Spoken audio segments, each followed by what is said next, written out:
احنا ساعات بنقرب من الصورة أوي لدرجة إننا ما نبقاش شايفين حاجة، نبقى ماسكين في تفاصيل صغيرة زي لون نقطة خط ونفتكر إن هو ده كل اللي موجود. بس الحقيقة إن القرب الزيادة ده بيبوظ الرؤية، بيخلينا نشوف جزء ونفتكر إن هو ده الكل.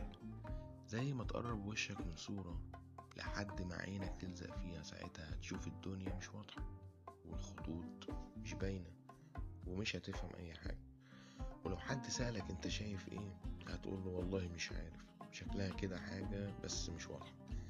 انما اول لما تبعد خطوة واحدة، الصورة بتكمل قدامك، الالوان بتبان، الشكل بيتحدد والمعنى بيظهر. ساعتها بتبدأ تفهم، تبدأ تقول اهو دلوقتي فهمت الصورة كانت عايزة تقول ايه. وهو ده نفس اللي بيحصل مع الناس لما تقرب من حد زيادة، فبتتعلق بتفصيلة، بغلطة، بلحظة، وتنسى بقية الصورة، تنسى طبعه، تنسى أصله، وتنسى نيته كمان، وتفضل مركز على حاجة صغيرة وبس. بس أول لما تبعد وتشوفه من بره ومن بعيد، هتلاقي إنك شايفه بصورة أحسن. حتى من غير ما يتكلم هتفهم هو ليه عمل كده، وليه اتصرف كده، وليه اتغير.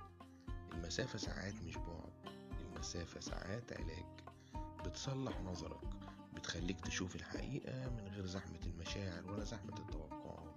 علشان كده مش كل قرب بيوضح، ومش كل بعد بيداري. ساعات اللي بيبان وانت بعيد عمره ما هيبان وانت لازم.